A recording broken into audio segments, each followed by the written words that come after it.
What happens when two dudes, one a retired Navy SEAL commander in Colorado Springs, and the other a hippie meditation teacher in New York City, get together to discuss living mindfully? That's a great question, because we don't know what will happen either. Raw, uncut, and unapologetic. Welcome to Men Talking Mindfulness with co-hosts John McCaskill and Will Schneider. Each week, we take an authentic dive into how mindfulness continually impacts our lives, deepens our relationships, and allows us to be emotionally alive. We filter all of our conversations through the man box, where we unpack how as men we are expected to act in society, how fighting the authentic human experience is exhausting and damaging, and how mindfulness can help. Now, on to the show.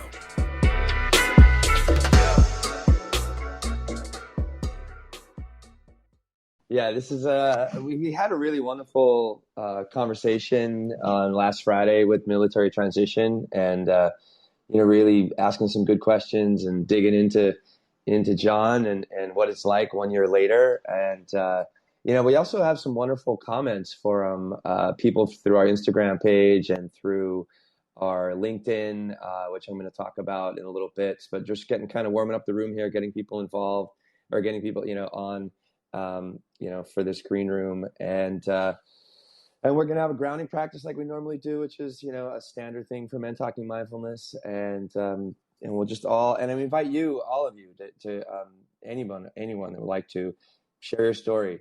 We're gonna try to run for about 45 minutes to an hour, depending on where we are and what the content is and how the conversation is flowing. We also ask you to please be succinct, get to your point.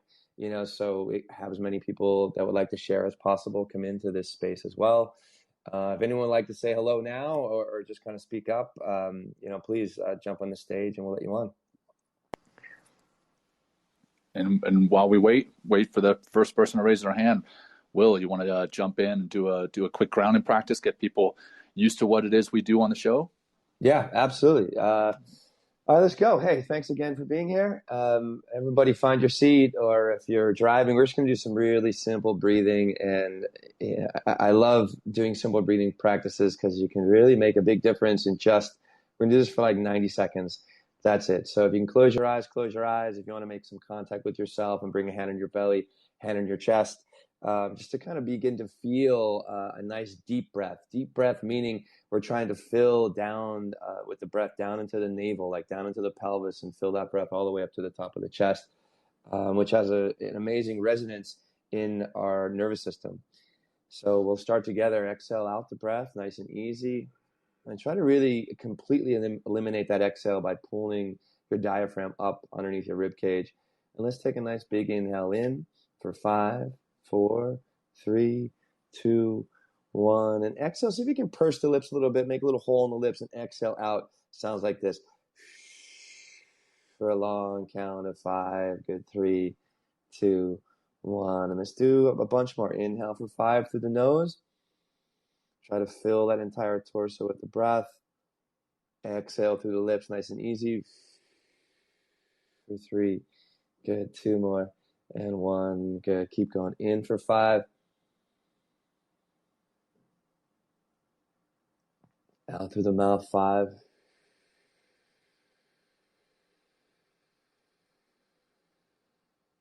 Few more. In for 5. On this exhale, see if you can relax more of your shoulders, more of your face, exhaling all the way out, kind of dropping down into your sit bones or down into your feet if you're standing, right? And 2 more times. Inhale.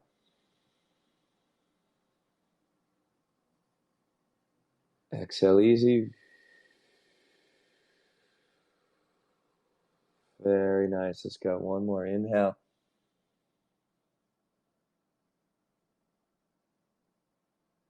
Good. And exhale, exhale.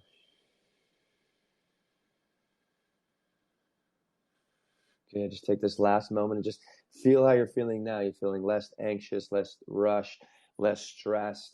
Maybe you're feeling the same. That's okay too. But I'm glad you're here. Hopefully with that breathing, we become more present to this conversation. And here we are. Let's start off. John, where should we begin? Hey, Go for it. I'm just gonna honestly, I'm just gonna frag some of the people that are down in the audience because I know they've all got something to say about military transition, either their own, one that they're going through, one that they've been through, or one that somebody that they love has been through. They've watched. I'm gonna pick on Jeff because he said something about being shy. So I'm gonna bring Jeff up on stage, brother. I hope you're ready. Let's see. Welcome, Yeah. Jeff. Hey, How are you, what's up, man? guys? Outstanding, brother. Thanks for the invite and teeing up the new platform. I hadn't used this platform yet. Yeah. So, I guess my first thoughts on military transition is like it looks different for everybody else, right? And so I think that's kind of the first thing.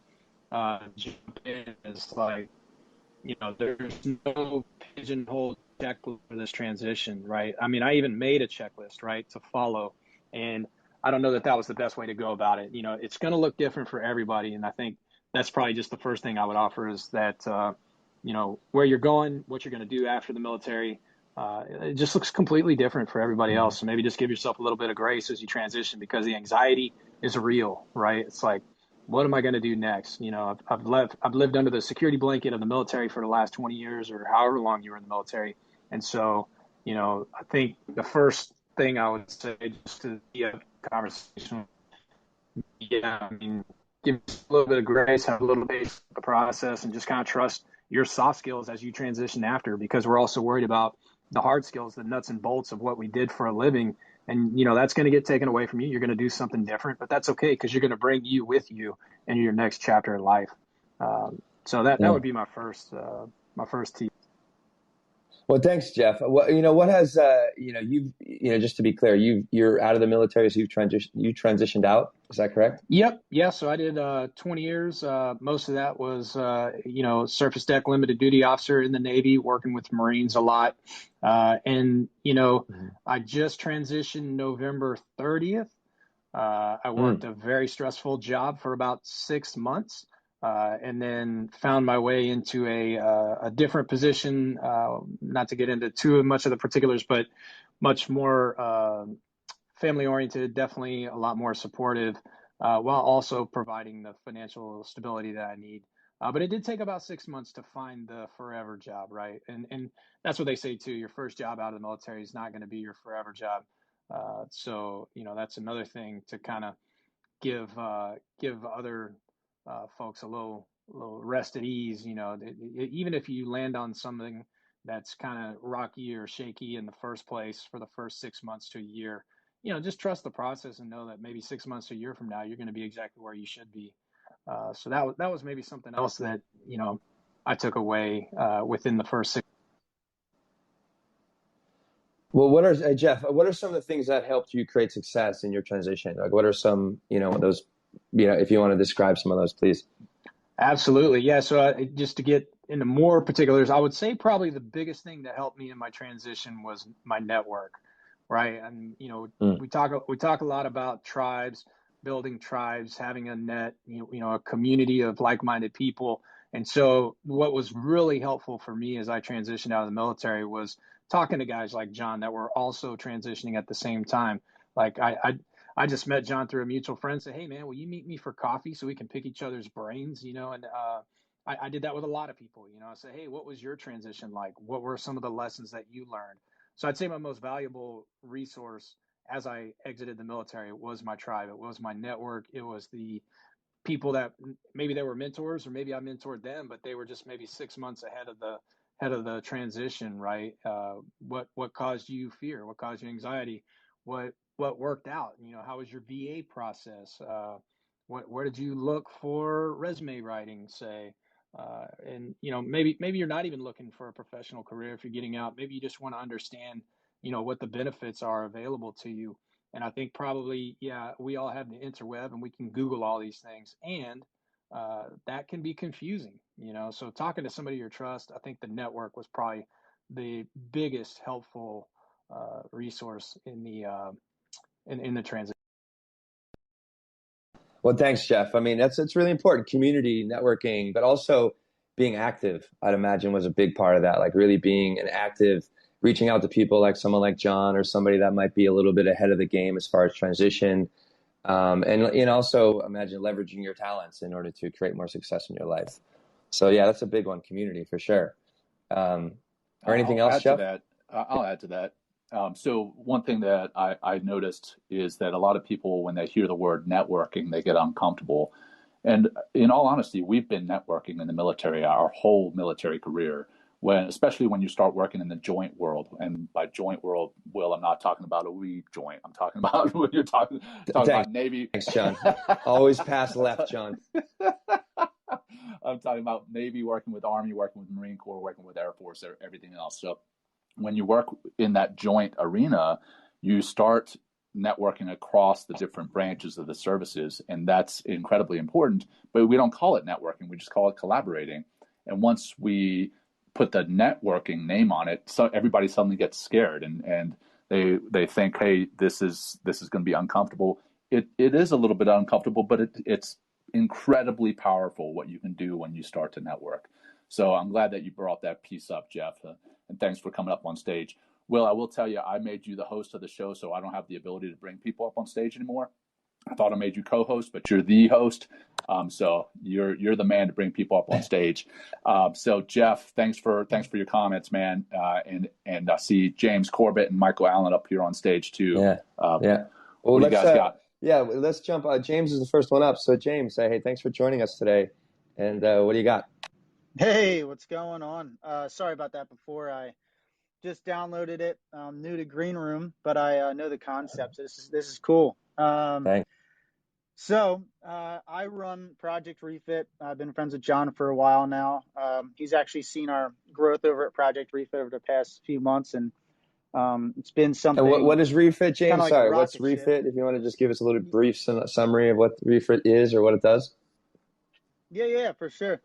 Been a bit of a rocket ship over here, and the reason why is because we're building up something where we're trying to build a community of the future, basically mobile VFWs, American Legions on wheels, and then take orders in from different nonprofits on the country that we vet and we work out, and then we send them these mobile VFWs. That's kind of what we're doing. We've gone all around the country actually so far, and we also have support systems, and it's really important. And just let everybody know, kind of like from my standpoint, I'm a civilian that entered into this space because I had this crazy idea. Got a bunch of veterans to join up with me. Some of them my friends, some of them became my friends, and something I've noticed with the transition specifically, really important to note. It's really important to stay connected to community. I'm pretty sure somebody said that, and I can give you guys a great example of something we're trying to do at Project Refit is to make that kind of like a standard. So a great example is a guy transitioned out recently, and his name is Carl, without getting too deep into it. And Carl was introduced to me. He was trying to get a job, and he was trying to, feel his way through that. And he just got out a couple of months ago, and he's starting now to feel the ramifications of the transition. What I mean by that is being disconnected from what has been such an important part of your life. You always had somebody around you in the military. You always had somebody around you in the military. I'm beginning to learn, whether it's at the office or at home or barracks or wherever it was, you always had your battle buddy or a friend or something like that around you. And when you get home, it can be a super isolating experience. And that's, not to throw it down, but our mission is to combat isolation. And that's kind of one of the biggest things I think is, the isolation piece and the mindfulness that comes along with it that you need to begin to develop, which is something that, Will and John, you guys are experts in that. And really, it's important to focus on that for anybody that's in that field, to begin to really do some introspective work and understand what it is that you're missing most, and to kind of get yourself connected back to whatever it is that you're missing. And especially when it comes to the job piece, I know that that's really important. So, trying to find a job can be very, very difficult, and kind of tapping that networking piece is, I think you said Jeff brought that up, and I think that is super important. But genuinely, just having somebody to talk to that was in the military, or, somebody who understands it, is critical in my view. And we've been able to do that successfully for a lot of guys, but I know that you can find that through many nonprofits that are out there. So I think it's really important to have that connection piece.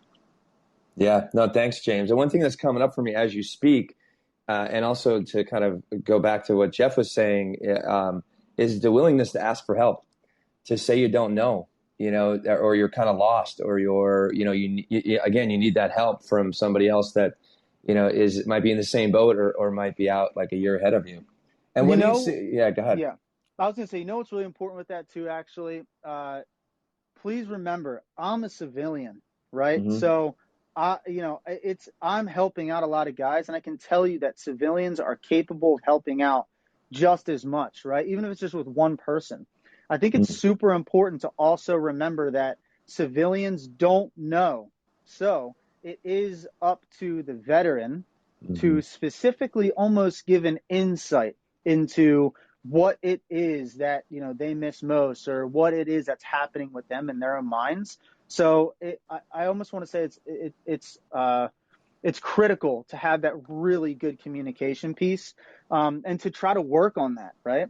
And if you are able to, you will be able to see a successful transition by getting involved with the community and getting involved with civilians, even that are around you, that you get along with. I think that's critical.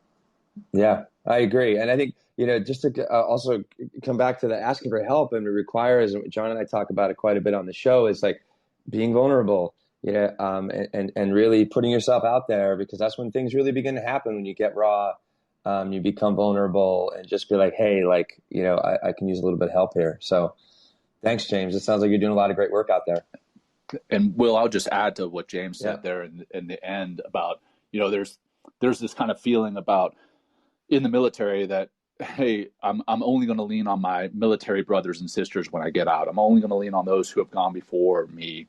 And I can tell you there are millions, quite literally millions of civilians who have never served in the military, just like James, who want to help you find a job, who want to help you do your resume, who want to help you find out who you are outside of uniform. And that's the important piece, right? Is identifying who you are. James mentioned that introspective work that you've got to do, figuring out who you are once you hang that uniform up. And there's people who have never worn a uniform that are willing to help you figure that out. So ask the questions, ask for help, be vulnerable. That doesn't mean being weak. That means being strong. So be strong enough to ask for that help, and you're going to be fine with it. And I see some other great folks joining the room. And Will, Gotcha. I got this. And that's actually, when you're asking for help and being raw and being vulnerable, I mean, that's being smart as well. Because if it's like a man is not an island, right? We need to really reach out, and we're better when we're connecting with other people. So next up we have hey Karen, we have Michael Allen. Michael, how you doing today? What do you got? Hey, I'm doing really good. Hope I've got a good signal here. You guys can hear me. You sound great. You sound great, brother. Bring it. Awesome. Hey, so I literally was writing some notes down as you guys were talking, and my point's already actually been made, but I just want to emphasize the asking for help aspect. I think that's huge. I've helped out a couple of nonprofits since transitioning, and having gone through, I did 6 years with the Navy, and I think that was something I was really bad at. And not just with the obvious things, because I think it's, there's some things that it's easy to ask for help on, how did you move your car? How did you ship your car? And, but some of that, that internal dialogue that you wrestle with, that can be really difficult. And, I've seen a lot of, really hard stories with that. And I think tell me a little bit more about that dialogue, Michael. What was that like for you? If you can get specific, because I think it'd be very helpful to hear. Was it difficult for you to ask for help in the beginning, what was getting in the way? Yeah, definitely. Well, describe that. I think it was, it was predominantly centered around pride, maybe, and maybe just, maybe ignorance too, and lack of awareness of the fact that, hey, you're not, so unique that no one else has been through this, that to, actually raise your hand and say, hey, I'm struggling with, and I can't actually think of anything right now, but I definitely know that. There were instances where, I would bottle it up, clam it up, and, just try to kind of, shuffle my way through. And, you definitely don't have to do that. I think there's tons of wise men and women that have come before that have said, don't do life alone. We're not meant to do life alone. And like you were saying, whether you're calling it networking or collaboration, which I love, by the way, thanks for that collaboration, and we were taught that. So I think that learning I think here's the, I wrote this down. Even though we were taught how to do these things on active duty, you have to learn to do this a little different now on the other side. And that means practice. So, like practice asking for help, taking small steps. You guys emphasize that it's a process. And, one thing that I've always believed is, any process, the hardest part is the first step in getting started. So, so take opportunities to ask for help. And also, and give it back out once you're in that position. So, but hey, you guys are awesome, by the way. Just want to let you guys know that I found y'all through Mission 60 and been listening to John's stuff through that. And I love what you guys are doing, and especially this interactive thing. So keep it up, please. Well, no, yeah, thank you. And one more question, Michael. Like, if you remember, like, when was that pivotal moment where things started to change for you, when you kind of get away from that pride and became vulnerable and asked for help? Was there a particular moment, or I'm just curious. Yeah, for me, it was definitely like life became too much to handle. It was a little too overwhelming. Right after getting out, we bought our first house. And we kind of sort of had a clue, right? Like we had like financial classes, and we even did like a Dave Ramsey thing. And I know that, there's different trains of thought on all this, but, we had some education, but doing it is something totally different. And I don't think we really had great people walking through that. But then we got pregnant. And it was just a lot. And I mean, I kind of had like, kind of that, I wasn't immovable or anything, but, I mean, I was definitely overwhelmed, and that was like, you know what, I can't freaking do this. And I just got to admit it. Yeah. So. Yeah. It's like the first step is just admitting that there is a problem, right? Or that you need help, right? Yeah. Very good. Very good. All right. Thank you for sharing, Michael. I appreciate that. I appreciate it. Thanks for joining us, Michael. Great stuff, man. Good to see you here. Absolutely. Hey, let's go with Megan. How are you today? Thanks for joining us. Hey, thank you, John and Will. Joe is here with me. Hey, guys. Thanks for having us on. Yeah. Speaking from the military spouse angle, he was in for 33 years, and I was with him for 30 of it. And one thing that I don't think I've heard anybody talk about, and I found this to be really interesting for us, or for me in particular, how do you decide where to live? So the military took us to all these different places, and, it wasn't our choice. We didn't choose where we landed. And although we loved most of the places that we were stationed, when you finally get out, how do you make that choice? Like, that was a really hard thing to really figure out, where did we want to be, and what was that going to look like? And then the other thing from my perspective is it did take a little bit longer than I had anticipated to kind of transition out of my role as a military spouse and into the civilian sector. And what comes along with that is when you move from place to place, luckily for me, as a yoga instructor and as a dance instructor, I was able to always kind of do that. But then I like to say my big girl job, like I didn't have anything on my resume. I didn't have any kind of recent things to speak to. And so it's just pretty amazing what Joe and I are doing now together at the Forge School that I'm able to put this on my resume now. So it definitely wasn't a linear transition. There's definitely twists and turns that we both tackled together, but I feel really grateful that we were able to do it together, and we had such a strong team, he and I together. I'm sure Joe has some light he'd like to shine on that. Yeah, please. Let me just cut in really quick. I just want to say that we are having Joe and Meghan Barnard on Men Talking Mindfulness November 19th this season, and they're working with teaching boys healthy coping skills. So yeah, I'm glad to have you both here with us today, and I'm glad you're going to be on the show with us on November 19th. We have you booked. So Joe, hey, welcome, and Megan, thanks for sharing. Yeah, you're welcome. Right on. Thank you. Yeah, we look forward to that. It's going to be fun talking with you guys. Big fan of you guys, and so happy to connect with John as he was transitioning. I transitioned in 2016. We did, and it's unique. I think the biggest thing I found out, I'll say this, getting advice inside the military on what civilian life is. That's sort of not the way to go, because they don't know.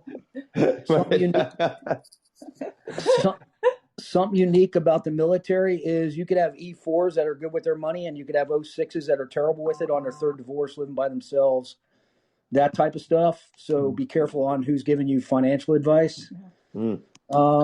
Civilian companies absolutely need your leadership and problem solving, but you have to bring in understanding their terminology of EBITDA and accounts payable and accounts receivable and invoicing and change orders and sort of how their processes work.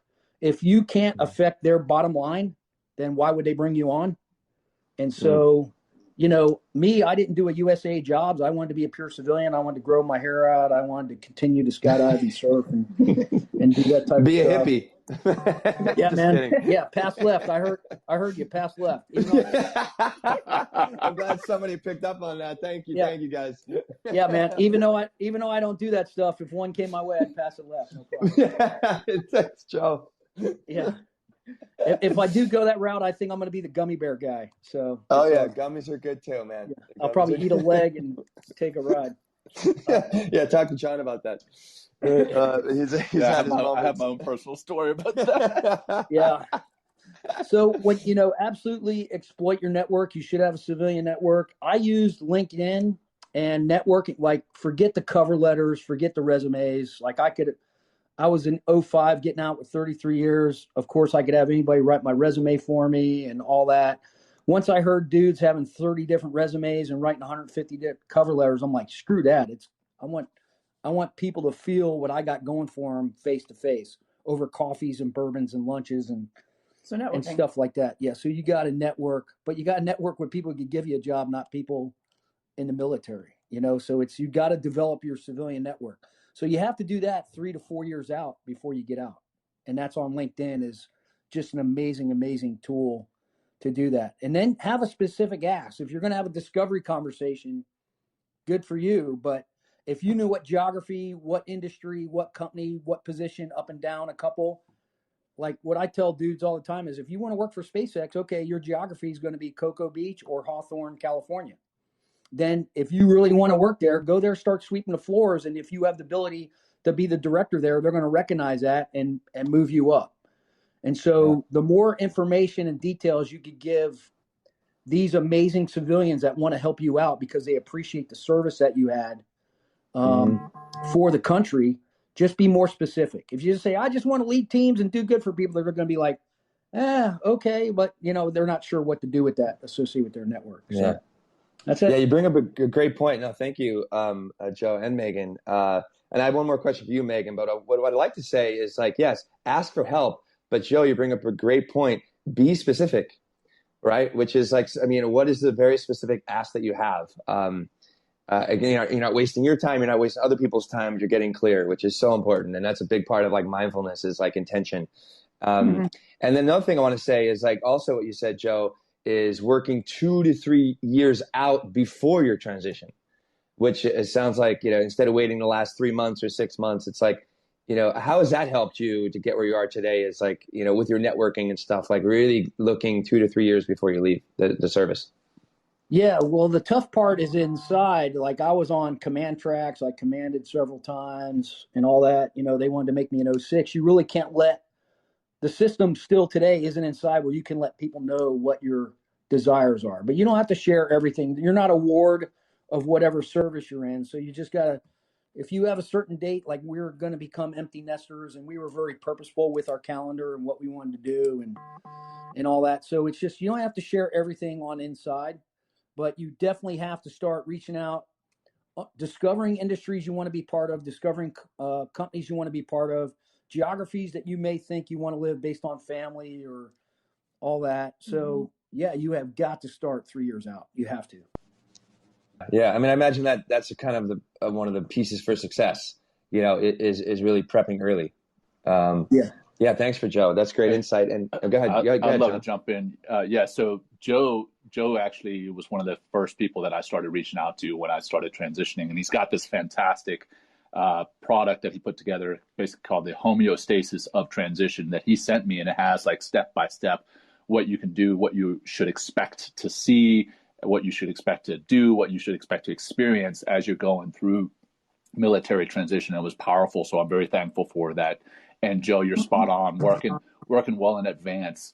I had a mentor of mine tell me 2 years before I left the military that I needed to start networking, and I was like, "What? 2 years? That's forever. This is gonna take 6 months to do the transition. I don't need to start working 2 years in advance."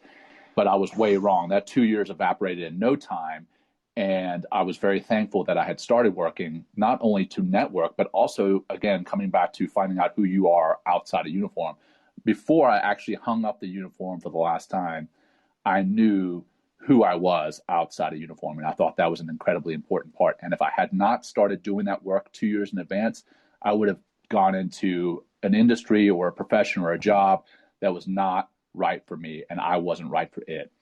So absolutely start working early. Can't say that enough. And I see some other great friends up here on stage.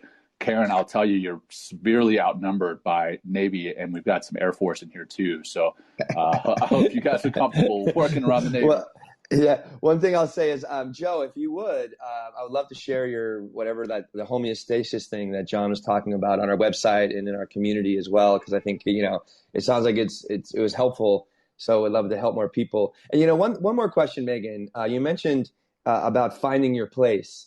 What was your recipe for success, or what helped you find the right place? Because I think that sounds like it's like I love I'm a civilian. I've always determined where I go and what I want to do, instead of like being like, hey, you're over here for a year, 6 months, or traveling the world with the military. So what was what helped you find your place? Yeah, so we were stationed in South Georgia, and we had gone down to Neptune Beach. I'll keep the story pithy. We had gone down to Neptune Beach all the time, and we loved it there. I felt a really great vibe there. It's a foodie community, a yoga community, a beach community. We loved it. So because I followed him around, we made the decision together, yes, we're going to plant roots in Jacksonville Beach area. And so I really started working on my yoga business. I was running yoga retreats. I was teaching a lot of pop-up events. I was doing mindfulness and meditation retreats, really enjoying the community down there.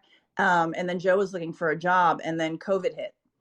And when COVID hit, my job dried up pretty much. And so at that time, Joe was between jobs, and I told him, just open up your aperture. Even though we're living here and we both decided we're going to plant roots here, it doesn't seem like that's in the cards for us now. And the next day, his headhunter had, called him, and that's what took us here to the Forge School in Chattanooga. But that's what's interesting about life. And I don't know, I've always kind of tried to live the best I can in the moment and try not to control the uncontrollable. We had never been to Chattanooga, and we just bought our forever house. We absolutely love it. And so it just worked out. We're right where we're supposed to be. And you just got to love the universe for that. Yeah. Congratulations on finding that space. That's awesome. Yeah. Thanks. No, beautiful. Yeah. Thanks for your shares, both of you. And Karen, how are you? It's good to I'm going to hear your voice in a second. I am surrounded by Navy dudes. But Will, you make me feel safe. You ground me. I got you, Karen. I got your back. Love it. So just a little bit about me. So I retired at the end of 2019 after 25 years in the Army. And I love the insight that I'm hearing here. I love talking about this, launching a nonprofit to support transitioning military and elite athletes together very soon. And I love what Joe was saying about, and John, you were saying early on, as early as you could potentially prepare. I do have found that there is, it depends on the environment you're in. I know personally, I only started prepping probably 6 months out from my retirement, because I was in a job in the military that just was relentless. And sometimes you preparing yourself for what comes next is kind of seen by the culture of the military, where it's give more and it's all about selfless service, is seen as selfish. So it's really hard. And Joe, you kind of hit on that a little bit when you were saying, hey, you have to kind of keep your intentions a secret for a while. And that's just one of the challenges, one of the bigger challenges that does exist as you're preparing to retire or just leave the service. another thing that Well, Karen, really quick, yeah, Karen, where does that come from? Like, where does that, I'd imagine you want to help your other brother, especially when they're facing such a big life change. Like, where does that kind of attitude come from? Yeah. That's a great question. I love the way you asked that too, because you would think so maybe, and it's something a lot of us kind of take for granted, and we're so immersed in, and you don't realize sometimes it exists within the culture, the military culture, until you're leaving. And what it is, and there are times when I was much younger and in the military, I remember thinking, seeing leaders leave, and in a way, I kind of saw it as like, I hate to say it, but naive standpoint, as like a betrayal, that they're leaving us because there's a brother and sisterhood and we're all in this together. And it's kind of, and so when you make that decision, I know the perception is often, there's a term we have in the Army. I don't know if you guys have it. It's road. It's retired on active duty. And it just is a reflection of that, that feeling that people have for those who are preparing to leave the military while they're still on active duty. And it sounds like a scarlet letter or something like that. Yeah. It's not, I mean, now don't get me wrong. It doesn't exist. It's not, there are places like John was in an environment, and sounds like Joe was in an environment where you could prepare. And, but I know my experience was in the last few months, I was being harassed for not being in the office. And it's just, it's an unfortunate reality. That's just it. And it's that kind of moving toward, kind of thinking of self and what's next for you by thinking of, the team and the mission, and that, and that also reinforces kind of that advice that Joe provided, where you don't want to ask those on active duty what's next for you, because they're so blinded by the current mission. And that's understandable. It's a big mission. There's a lot to do to support it. That's your world. And then, so I remember going through a hard time and asking one of my best friends, for assistance, and he could not get it. Wow. I remember him actually saying to me, like, you've done A, B, and C. I don't get it. Just, he was kind of trying that tough love with me, and it wasn't working. Yeah. But because he didn't get it. And you have to look externally. And that's hard because, like you said, Will, we always look to each other for that support. Yeah. And now it's not really there. And the other challenge is, and I've said this before, but we talk about the power of vulnerability and saying, hey, I need help here. And for me, when I transitioned, and I didn't expect this, I had a really rough time emotionally, psychologically. I went to a dark place. And the thing that fed that was, in the military, often when we are vulnerable, we are considered to be a liability to the team. Wow. And that's a challenge we have in the military. And but as you're coming out, these are learned ways of dealing with things. And I had, when I was trying to figure out my value, and I see this with a lot of military and athletes, figuring out your value to the civilian world, right? It kind of translates not just your value in like, kind of, kind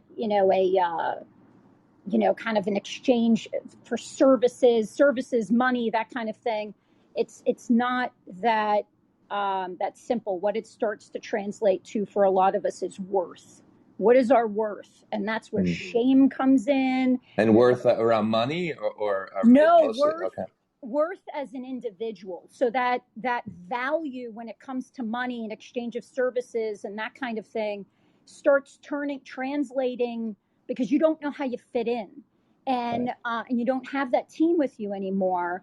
And so that question of value to the workforce starts to translate to that starts to translate to worth as a human almost, and I see a lot of shame. I experienced it myself. Like, every time you fell short of should in the military, there's a gap there, and there's shame that grows in that.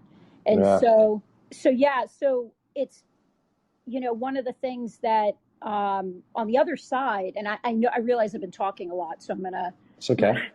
pare it down here, but ultimately, what a lot of us experience is, on the other side, we have this clarity. Once we've gone through kind of the more difficult elements of transition, we have a clarity that comes, and that's amazing. But when we talk to those transitioning out, there's certain language that could be a turnoff, and that vulnerability I've found is often, using the term vulnerability is often a turnoff too. You have to back it into vulnerability by using words like courage and things like that. It's a fascinating transition from one culture to another, and there are certain things that are important to bridge that gap. And some of that it's definitely the collective, having people to lean on and to have those conversations. And that's what changed the game for me, is being able to talk to other veterans and then athletes about the transition, the difficulty, and then seeing that they were experiencing the same, and there was nothing wrong with me. So again, community, it comes into play, and talking and networking and being open. So thank you, Karen. Beautiful. Hey, Will, go ahead. Before we jump to the next person, I just want to mention how Karen and I met, and why she talked about the athletes a little bit. This is Karen and I went through this program called Tuck Next Step. It's at Dartmouth. It's their business school. They run a 10-day program for transitioning service members and transitioning elite athletes. So there's a lot of commonalities there, right? The transition from the military and the transition from elite athlete. You may not think it right off the bat, but we have both been hyper-focused on one thing most of our adult lives. And these Olympic and elite athletes, they've been hyper-focused on something basically their entire lives, from when they were able to swim, from when they were able to run, from when they were able to start shooting a basketball. And now they have to go and transition from what they know into the civilian sector and do business and do real estate and do whatever. And it's completely new to them. Anyway, we went through this program together, and we all bonded, the military and these transitioning athletes. At first, day one, you've got all the military on one side of the room. You've got all these gold medalists, Olympics athletes on the other side of the room. And we're like, there's this mutual admiration, but also a kind of, why do you need to be in this program? You're elite athletes. And then you start talking, and we're forced to intermingle. Like, you sit next to an athlete if you're a military member, and vice versa. And you're like, okay, so you're a gold medalist. In my mind, like, a gold medalist is a millionaire, right? That's so not true. So not true. They are actually afforded far less opportunities than we are at the military. There is, 80,000 nonprofits that are out there to support military members and veterans. And there are not that many nonprofits that support the transitioning athletes, because we all in our minds think, well, they're transitioning athletes, they've got it made. They don't. So it's pretty powerful to sit down and talk with them. And Karen is actually developing a nonprofit that does just that, helps these transitioning service members and transitioning athletes. So I just wanted to put a quick plug in there for you, sister. And now I'll shut up. I talked way too much. Thanks, guys. No, all good. Yeah, thank you. I'm going to go to, in a moment, I'm going to go to Matt and then Kristen and then Theresa. But one thing I want to throw out there for the group is a message I received on the Men Talking Mindfulness Instagram, a private message, and it's from one of our fellow listeners, and he says, I had and still struggle with my transition. I think my biggest problem was the loss of my identity as a corpsman / diving medical tech for the teams as well as others, and feel my life has less meaning now. So this is like, I just wanted to put that out there for us to kind of, maybe we can munch on that a little bit. But Matt Myers, hey, thank you for your patience. Welcome to the Green Room. You can Hey, Will, I got a text from Matt saying he dropped off. It shows that he's still there, but I think he may have dropped off. So okay, no worries. Hey, Kristen, I see all your messages on LinkedIn and your comments and stuff like that. I'm so excited to hear your voice. Thanks for joining us. Nice to meet you, Will. Thank you, Kristen. Same. Hi, John. Hello, hello. Well, I was not going to talk on this because I am a little shy about this stuff, but we can't see you, Kristen. We can't see you. Don't worry. I'm just kidding. That's cool, I have not brushed my hair today. I don't know, Karen, you really resonated with me. I really appreciate that, what you're talking about. And I retired after 20 years in 2018. And when people ask me, that question, well, what are you going to do? What do you want to do next? And all I could say was, I just wanted to find my joy. I just want to be happy. Like, that's all I could figure out. Like, I know what form that looked like. I didn't know how to get there. And it was a struggle. It's been a struggle. The first year was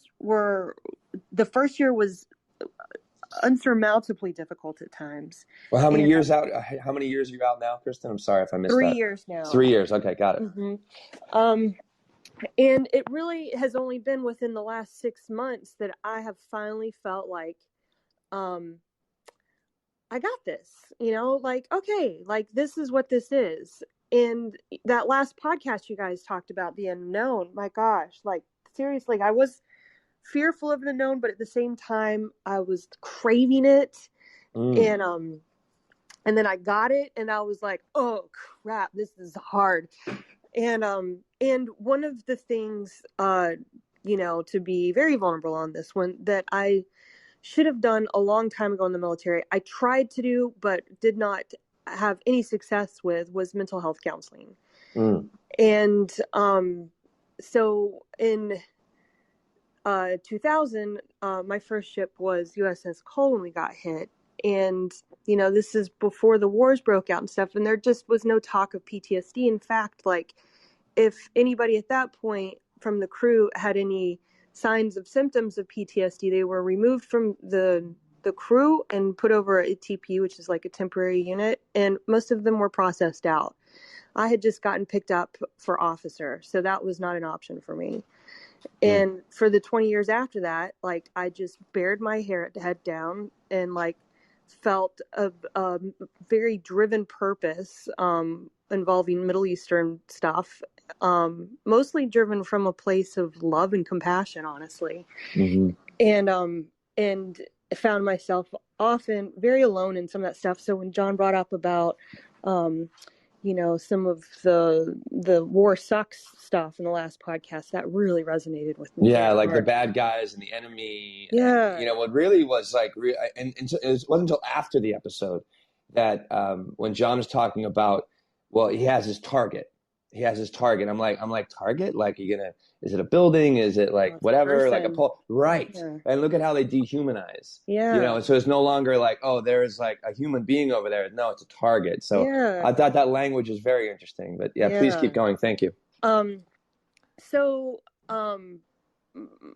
had such a very unique experience on the Cole where I had a very positive experience with one of the local Yemenis women there. So I never had hate in my heart, but I did have a deep sense of purpose, and that drove me for 20 years.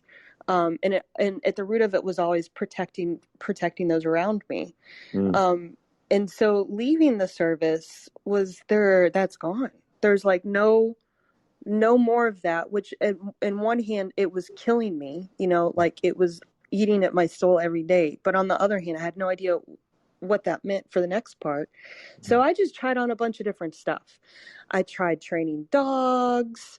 I walked dogs. I went off on some RV adventures. Like I just kind of just did me, reconnected with friends.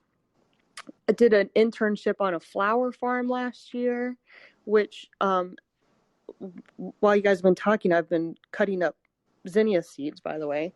Is that a picture of you and your apiarist? Is that a bee suit you have on? Yes, there's a couple hives there. Yeah. Awesome. Yeah. So it's just, and then I started going to counseling at the VA back in my hometown in Kernersville, North Carolina in February, which has been weekly. and then started doing group about a month ago. And then I have this amazing coach that I talk to every 2 weeks.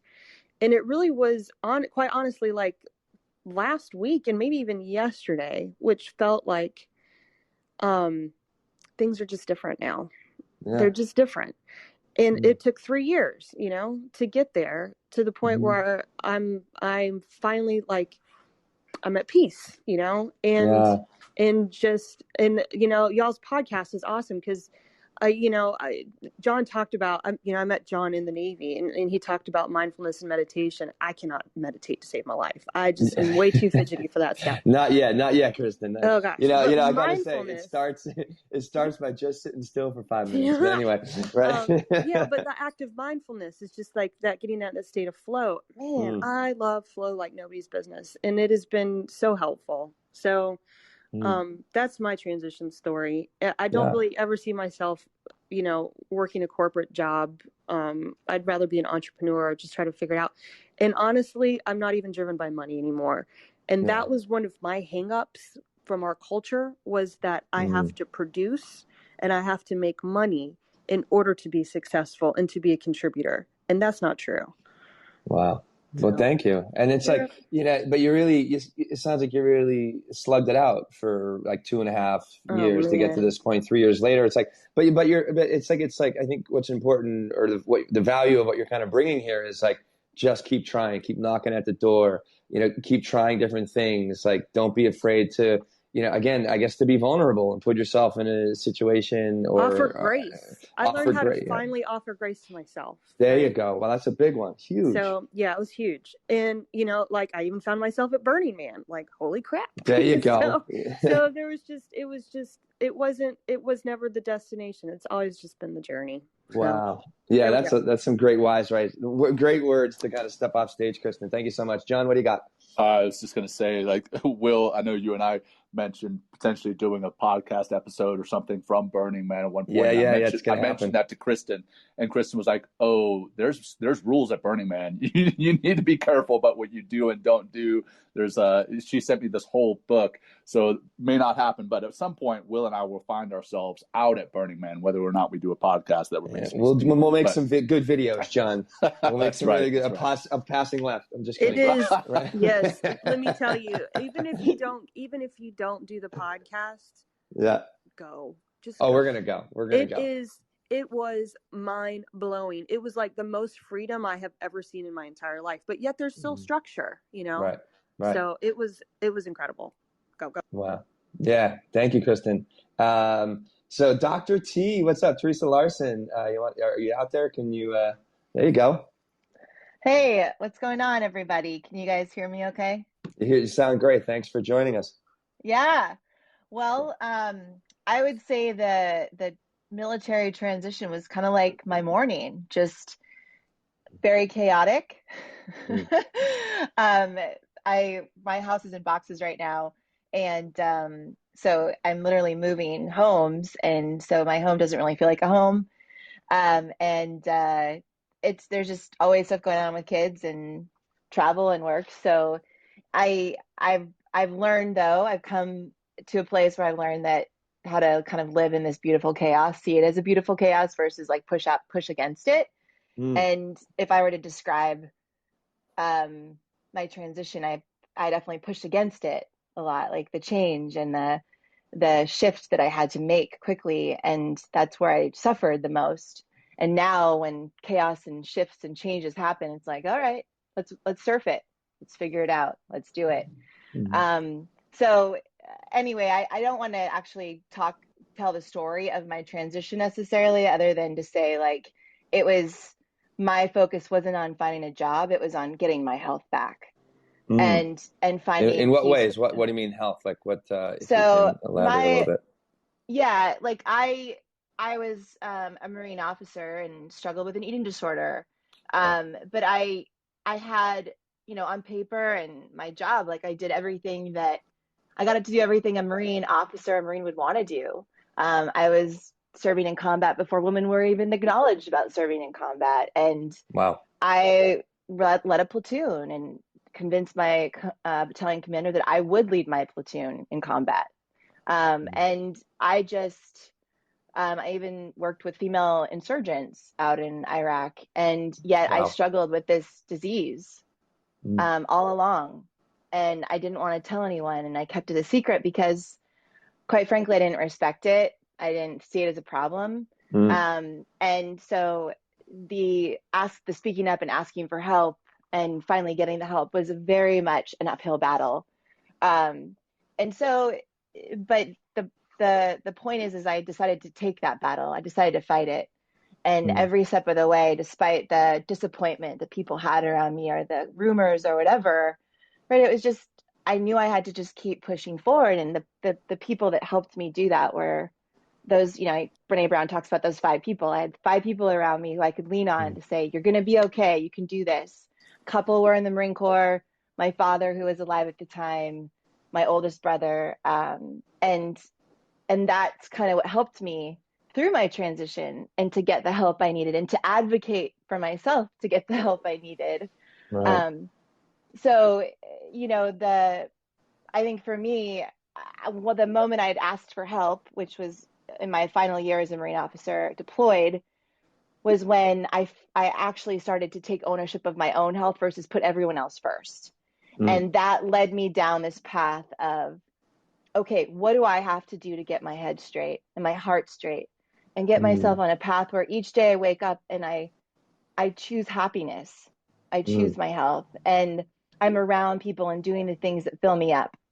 Yeah. And so that was a journey, and it took many years, but I would say, without going into too much detail, it was one of the hardest times in my life, but it brought some of the most beautiful, if you will, kind of nirvana type moments of like, aha, like I had to go through that hardship to get to where I am now, working with amazing people, doing amazing work, the education I had always wanted to have, getting to do the things that I woke up dreaming about at one point in my life. And it just took time. And one of the biggest transition mindsets that had to take place was reframing my story about myself. Wow. Yeah. Just because, and you mentioned that man who had messaged you, man or woman, over Instagram. Like, we are just, as a Marine officer getting out the way I did, I'm still a badass Marine officer. That disease didn't make me any less of a person. Your missing limb or your traumatic brain injury or your depression doesn't make you any less of a person. But I had to take a path to learn that and reframe that story of what I was telling myself, because I was telling myself I wasn't good enough and I didn't rate being a Marine anymore. And what is this disease? Only rich white girls supposedly have it, which is so not true, right? It's, it's some of the most high performing individuals in our country have addiction. Yeah. And so to be able to kind of start to understand scientifically what was happening, what was going on inside me, as well as accept that and reframe my story like I am still me. I'm just a struggling me. And how do I help that? I need to be present to it. And you know what? My role, my servant leadership that I was in the Marine Corps hasn't changed. I'm still that same servant leader. Now, I'm just not in the Marine Corps anymore. I'm now a former Marine, and I'm very proud to be a former Marine, and I'm very proud to have worked with who I did, because actually my Marines stuck up for me. And they're still, I still keep in touch with a lot of them to this day. And so that's, I don't want to go, I could probably talk all day about this, but I think the big one maybe y'all could want to hear today is the story, reframing your story about yourself. Yeah. You are a good, talented, unique person, and you are infinite possibility. And that doesn't change. Your role of being a leader and a servant doesn't change. It just looks different now. Right. And so I'm done talking. And thank you, Theresa. I'll just add in, once a Marine, always Marine, right? No such thing as a former Marine. A Marine veteran is what I'm going to call you. But yeah, thanks for all that. And it's great to have you on the show. Thank you for your strength and vulnerability and your helping to serve others continuing forward. Love what you're doing. Love what we're doing together, and love what Men Talking Mindfulness and Dr. T are going to be doing together soon. So word. Yeah. And it's like, again, you just bring it up. It's like finding, I guess what you're kind of speaking of, Theresa, is finding your true identity. Who am I outside of the military? And yeah, thanks for bringing that up again. And again, the elements are asking for help, being vulnerable, like we've been talking about. Next, we have Clint. Thanks for your patience. You're welcome, Theresa. Thank Clint. How are we doing out there? Hey, well, I'm good. Good morning, everyone. Good morning. Good morning for me out in the Northwest. I guess I could offer a unique perspective. I'm still on active duty, and I'm going up for my second DD 214.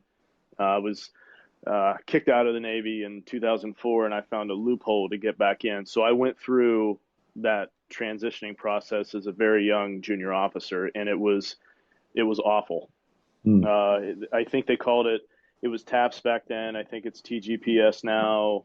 Basically, they teach you how to write a resume, and Men's Warehouse comes in and tells you what to wear to an interview. Wow. And I just...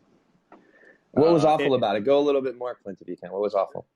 I think it focused more on finding a job, not coping with that milestone transition in life. Right. I don't think it... And, I'm sure that they take a lot of pride in their program, and they think it's great, but from my perspective, it didn't really scratch that itch. So I tried one of those corporate headhunters, because the entire, and John can probably vouch for this, the entire time you're at the Naval Academy, they're like, oh yeah, the Alumni Association will help you find a job. Don't worry about it. Just go do your thing.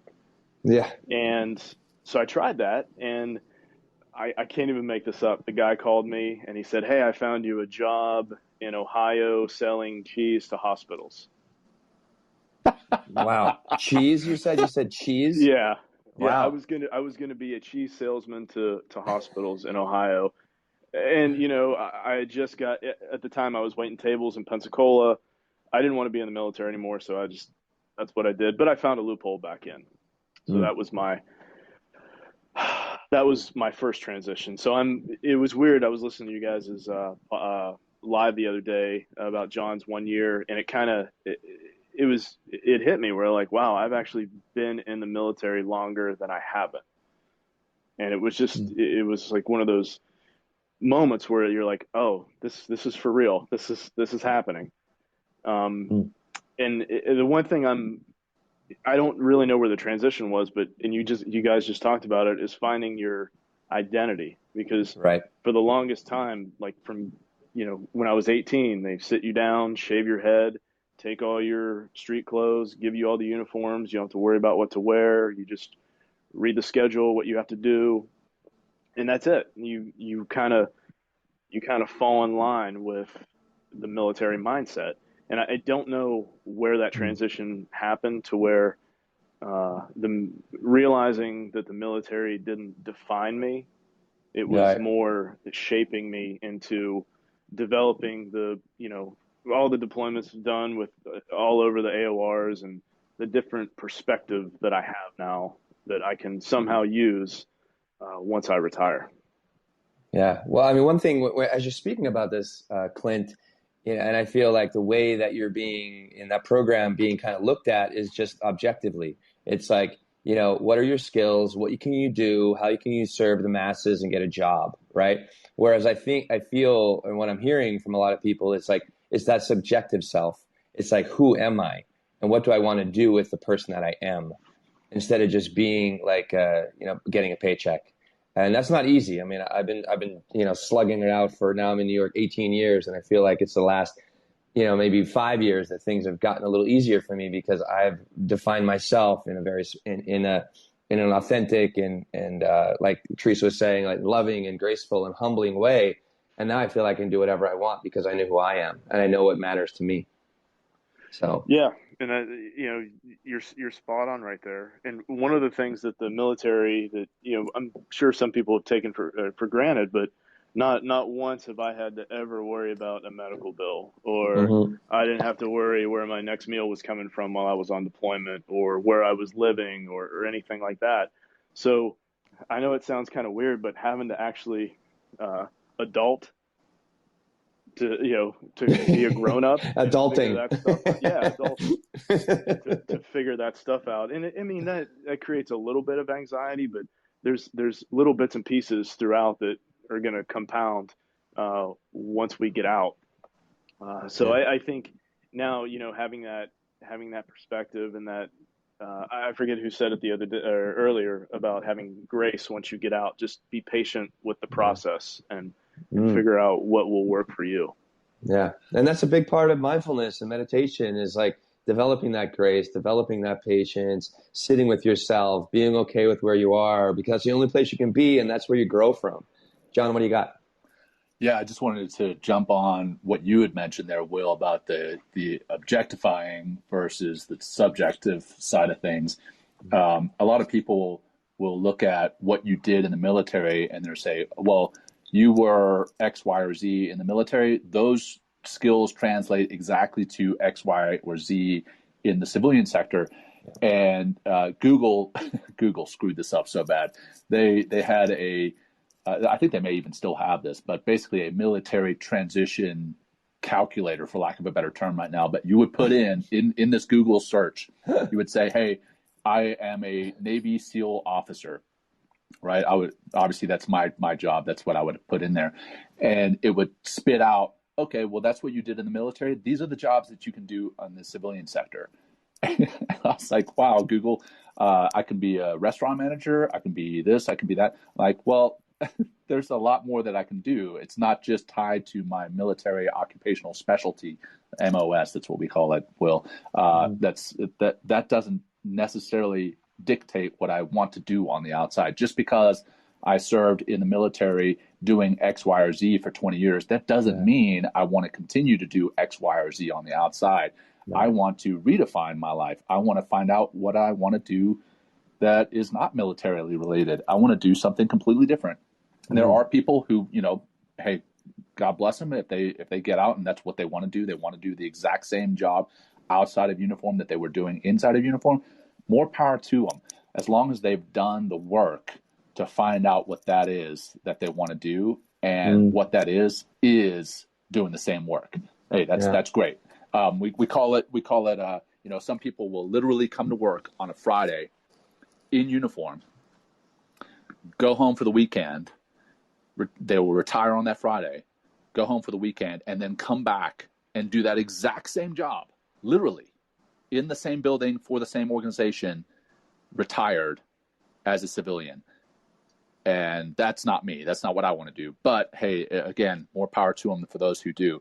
Anyway, now I'm rambling, and I know I see some other folks up on stage that probably want to talk. Yeah, we have another. Yeah, thank you, John. We have another Clint Musgrove. Is that right? Thanks for joining us, Clint. Are you there? Hey, Will. Yeah, what's up, man? Glad to have a fellow Clint in the room. Yeah, I know. I don't know too many Clints. So I also have two in the space same time. Thanks for coming, guys. Absolutely. So if I touch on anything that someone's already said, I jumped on kind of late. Sorry about that. All good. But just wanted to encourage Clint and some of the other folks that have spoken on here that are going to go through transition. And I transitioned back in 2013, and it was not a smooth transition, to say the least. And I think the biggest reason for that is a lot of us coming from the military. It's funny because we have a lot of complaints when we're in, and we tend to look at things through rose-colored glasses when we're out, right? And so for me, really managing my expectations when I got out was a real problem for me, and just kind of letting go and having that ability to kind of like Dr. T was saying, to disassociate, to keep all the benefits of the military, all the skills that I acquired, the soft skills that I had, the things that translate into the civilian sector that can serve me well, while disassociating from the things like my identity being wrapped up completely in the Army. And having this expectation that I'm just going to go into the workplace and I'm going to have all of these relationships that have taken me years to build, and all the shared suffering that you go through to kind of build your tribe. And then when you lose that tribe, you know, it can really have a compounding effect on you and just how you see the world, and is a real issue for service members that are transitioning. And so really getting to know yourself and what you want to do, and again getting away from the money and all of these things that the civilian sector, the shiny things, you know, the big the things that won't really bring you happiness, right? Exactly. And so really concentrating on, you know, being able to determine who you are outside of that military service. And you cut out on us, Clint. I think we lost him. Oh no! Wow, sorry, Clint. Oh, there you go. Go ahead, Clint. You got me? Yes. You're back. Sorry, you're back. Did I cut out there? Just go back a sentence or two, and you're good. Oh, just knowing ourselves outside of the military, and you know, being able to translate that, you know, with humility, while also it's kind of a dichotomy. I struggle with it myself, wanting to maintain that humility, but also knowing your worth and where you come from and where you should fit into the civilian sector. Yeah. And so, you know, one of the things that I would encourage Clint with as he's moving into the civilian sector is take that time. Like I said, embrace that time. I think, Will, you nailed it with the mindfulness thing a minute ago, the advice that you gave, that really don't look at it as a burden. Don't look at it as a timer. Don't look at it as in a negative light. Yeah, more stress, right? I mean, that's not going to help anything. But just taking that time to take a breather and say, man, I've been at such a high tempo for so long. I need to just relax and open some books, do some networking, and really figure out what it is that I want to do and why do I want to do that. Yeah.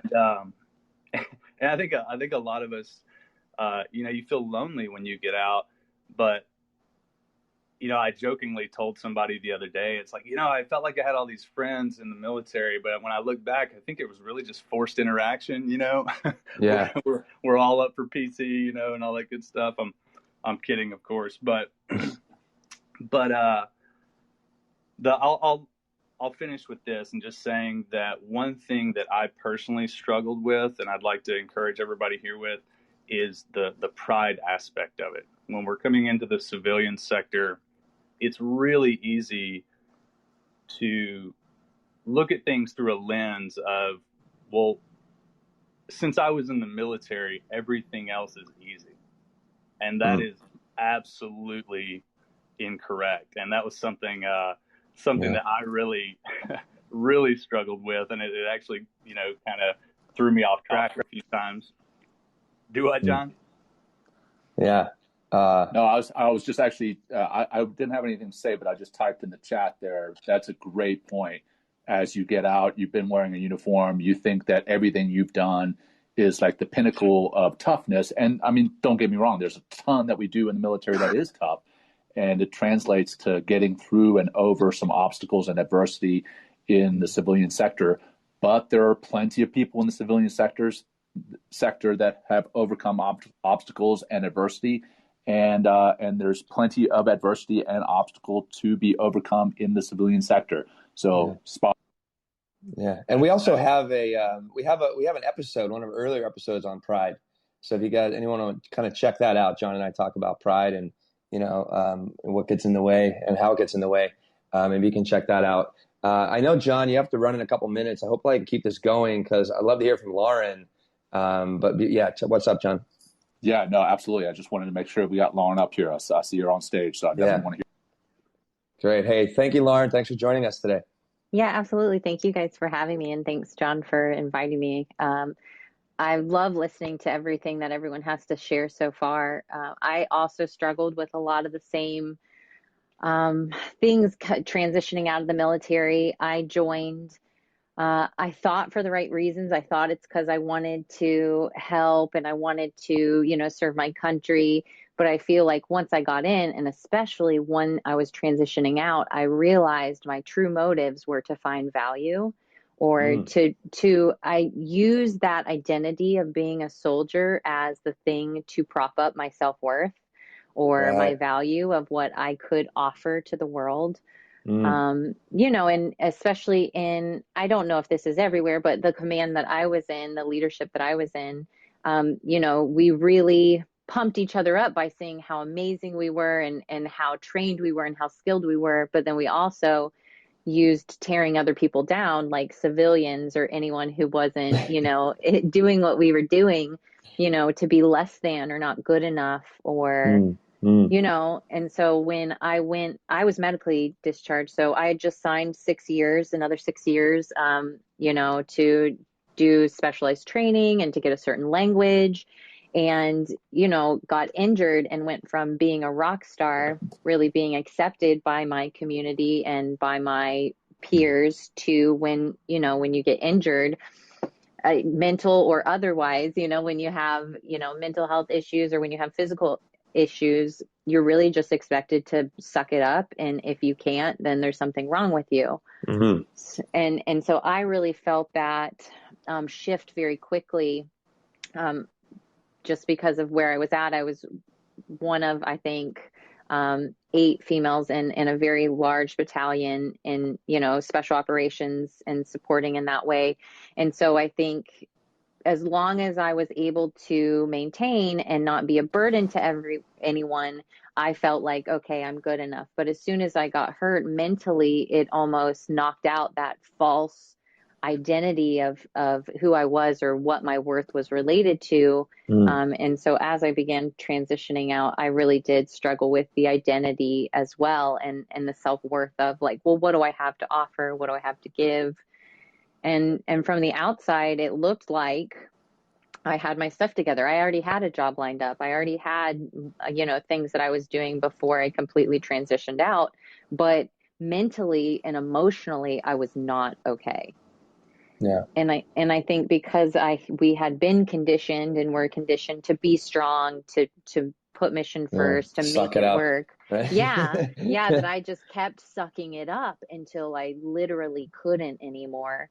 And, had to step away from the businesses that I was in and the things that I was doing in that moment. But it's almost like once I finally stopped sucking it up and actually let myself hit rock bottom and be like, okay, I am miserable. Okay, this isn't working. Okay, all of these things that I've been trying on to replace the identity of soldier hasn't been working. I guess I have to figure out who I am now.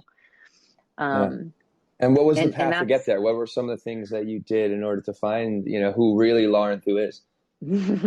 Well, first, I was working in a chiropractic office as the the chiropractic assistant. So I would do all the physical therapy and stuff, and she would not leave me alone about trying yoga.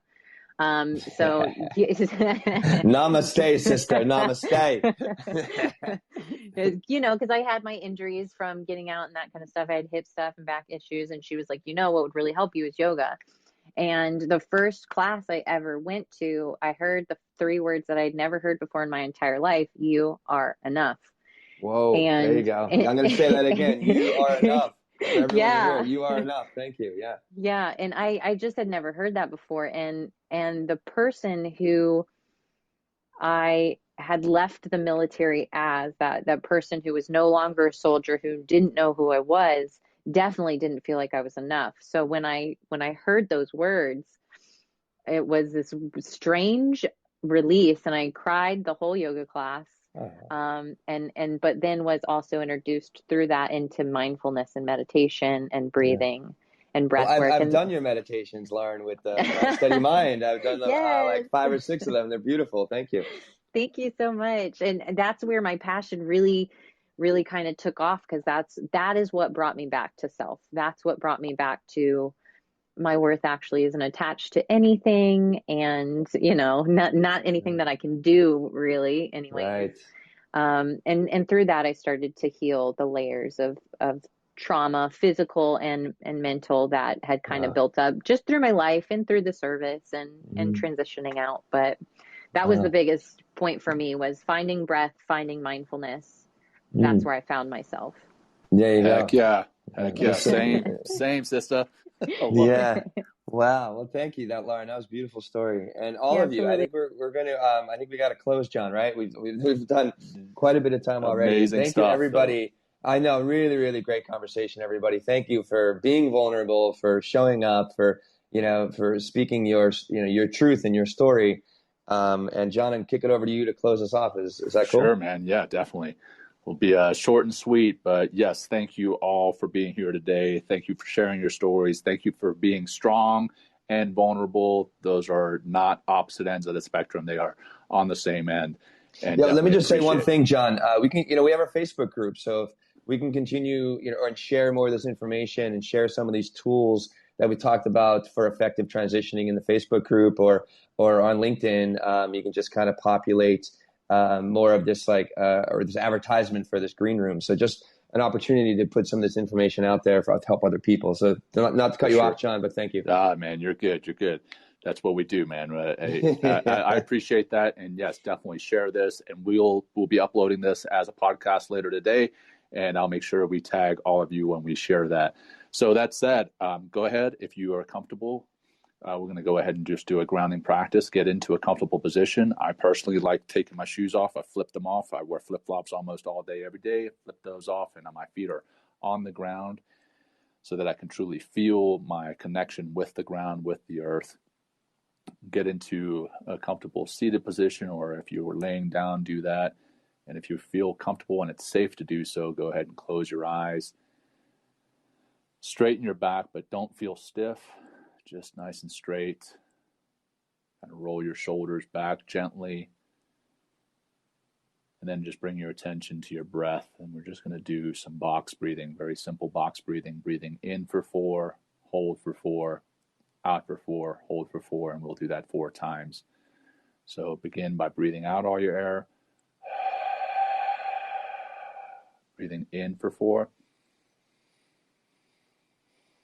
Hold for 4, 3, 2, 1. Out for 4, 3, 2, 1. Hold for 4.